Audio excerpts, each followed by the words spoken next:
এই নতুন বছরটা আমরা যেন বেশি বেশি আল্লাহর শুকরিয়া দিয়ে নতুন বছরটাকে সমৃদ্ধ করতে পারি, বেশি বেশি যেন আল্লাহর ইবাদত করতে পারি। নতুন বছরে আমরা শপথ নেই, আমরা যেন অন্তরে হিংসা লালন না করি, বিদ্বেষ লালন না করি, আমরা নিজেরা যেন কাদা ছোড়াছুরি না করি, আমরা যেন মিলেমিশে একসাথে একাকার হয়ে যায়। আল্লাহ তুমি কবুল করো, আমরা পড়ি আমিন। 60টা জিনিস মানুষ মরে যাওয়ার পরে তার কবরে পৌঁছতে থাকে। ইন্না মিম্মা ইয়ালহাকুল মুমিন মিন হাসানাতিহি বা'দা মাউতিহি, মানুষ মরে যাওয়ার পরেও যে 60টা জিনিস তার কবরে পৌঁছায় তার মধ্যে একটা হচ্ছে মসজিদান বানাহু, সে যে মসজিদ বানিয়ে গিয়েছে ওই মসজিদের সওয়াব। সুবহানাল্লাহ পড়ে। আপনি টাকা দিয়ে মসজিদ বানিয়ে দিলেন, ওই মসজিদে মুসল্লিরা নামাজ পড়ে, রোজাদাররা এসে ওখানে ইফতার খায়, তাহাজ্জুদ আদায়কারীরা তাহাজ্জুদ পড়ে, তাদের সওয়াবের কমতি হবে না, কিন্তু তাদের সওয়াবের একটা পার্সেন্টেজ সওয়াব যে ব্যক্তি মসজিদ বানালো তার আমলনামে আল্লাহ ঢুকিয়ে দেয়। সুবহানাল্লাহ বলতে পারলেন না? হে নামাজি আমার ঘরে নামাজে পড়ো আজ, দিল মে তোমার চরণ তলে হৃদয় যায় নামাজ। হে নামাজি আমার ঘরে নামাজে পড়ো আজ, দিল মে তোমার চরণ তলে হৃদয় যায় নামাজ। পড়েন আল্লাহু আকবার। কি সুন্দর লিখেছেন কাজী নজরুল ইসলাম। মসজিদ কেমন যেন মসজিদ তার নিজের ভাষায় আল্লাহর কাছে কেঁদে কেঁদে ফরিয়াদ জানায়, আল্লাহ নামাজিরা আমার ঘরে আসে না, কি সুন্দর টাইলস, কি সুন্দর মুসল্লা, কি সুন্দর এয়ার কন্ডিশন, সব আছে কিন্তু মুসল্লি নাই, ঠিক কিনা? মসজিদগুলো আল্লাহর কাছে ফরিয়াদ জানায়, এজন্য আমরা যেন মসজিদ মুখী হই। কি মুখী?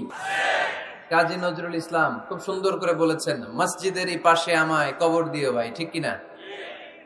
মসজিদেরই পাশে আমায় কবর দিও ভাই, যেন গড়ে হতে মুয়াজ্জিনের আযান শুনতে পাই। আমার গোরের পাশে দিয়ে ভাই নামাজিরা যাবে, পবিত্র সেই পায়ের ধ্বনি এ বান্দা শুনতে পাবে।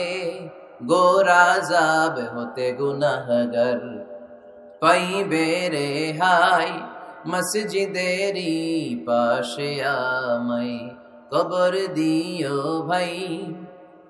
কত মানুষ নামাজি ভাই মসজিদাঙ্গিহীনাতে,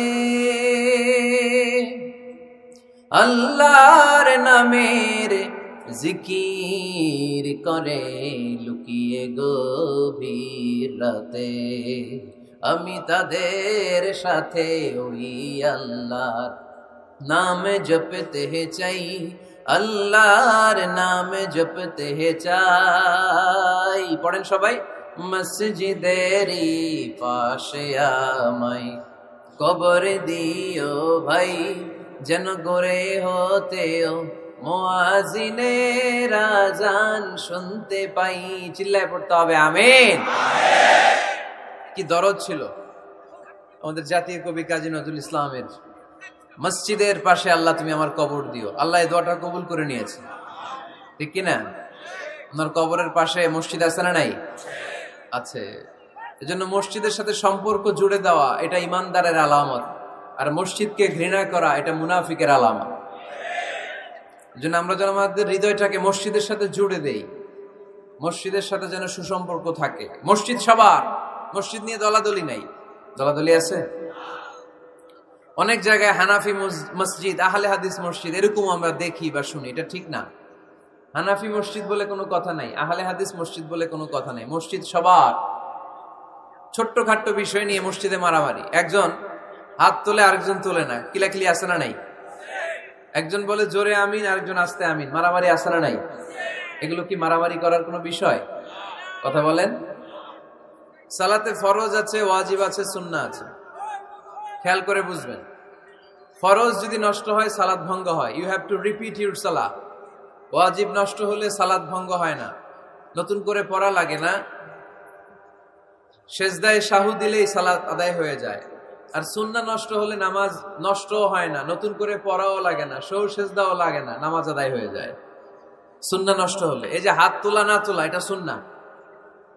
আমিন জোরে বলা না বলা, এটা কি সুন্নাহ, যেটা কোনো কারণে কেউ না করলেও তার নামাজ কবুল করে নিবে কে? আর এই সব সুন্নত লই আমাদের দেশে কিলাকিলি। মৌলভীবাজারে মাশাআল্লাহ এগুলা নাই, এখানেও আছে। এগুলার অবসান ঘটুক, আমরা চাই কি চাই না?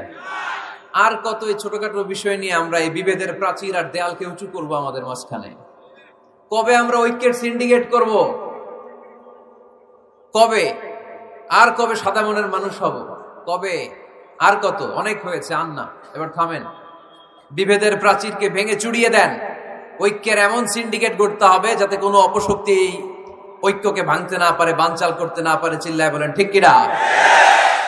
এজন্য মিউচুয়াল রেসপেক্টের দরকার, পারস্পরিক শ্রদ্ধাবোধ সব ক্ষেত্রে, রাজনীতিতে, সামাজিক অ্যাক্টিভিটিসে আমাদের আলেম ওলামাদের মধ্যে পারস্পরিক শ্রদ্ধাবোধের দরকার, মিউচুয়াল রেসপেক্ট। কেউ কাউরে রেসপেক্ট করে না, আমি যেটা বুঝছি এটাই সব, বাকি সব হারাম, এরকম বলে না অনেকে? এরকম যেন না করি। তাহলে মসজিদ সবার, মসজিদ আল্লাহর হাবিব সাল্লাল্লাহু আলাইহি ওয়াসাল্লাম খ্রিস্টানদেরকে মসজিদে ঢুকতে দিয়েছেন, আর আমরা মুসলমান ভাইয়ের জন্য মসজিদে তালা ঝুলাই দেই, আছে না নাই? আল্লাহর হাবিব সাল্লাল্লাহু আলাইহি ওয়াসাল্লাম কোথাও গেলেই প্রথমে মসজিদ বানাতেন। কি বানাতেন? মসজিদ বানাতেন।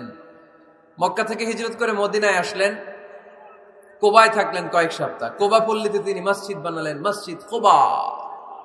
ওখানে প্রতি শনিবার কেউ যদি ওযু করে ওখানে যে 2 রাকাত নামাজ পড়ে, একটা কবুল উমরার সওয়াব আল্লাহ তাআলা তার আমলনামায় দিয়ে দেয়।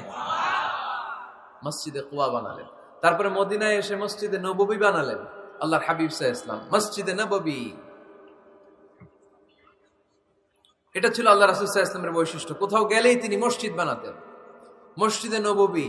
হায় রে, এখন তো কত সুন্দর মসজিদ আমরা দেখি, আমরা যে সালাত পড়ি। আল্লাহর হাবিব সাল্লাল্লাহু আলাইহি সাল্লামের সময় মসজিদে নববী কি এরকম ছিল? কথা বলেন। ফ্লোর ছিল বালুর ফ্লোর। কিসের ফ্লোর? আমাদের মসজিদের ফ্লোর কিসের? টাইলস। আর আল্লাহ রাসূল সাল্লাল্লাহু আলাইহি ওয়াসাল্লামের মসজিদে নববীর ফ্লোর কিসের? কথা বলে না তো আওয়াজ করে উত্তর দেন না কেন? কষ্ট হচ্ছে?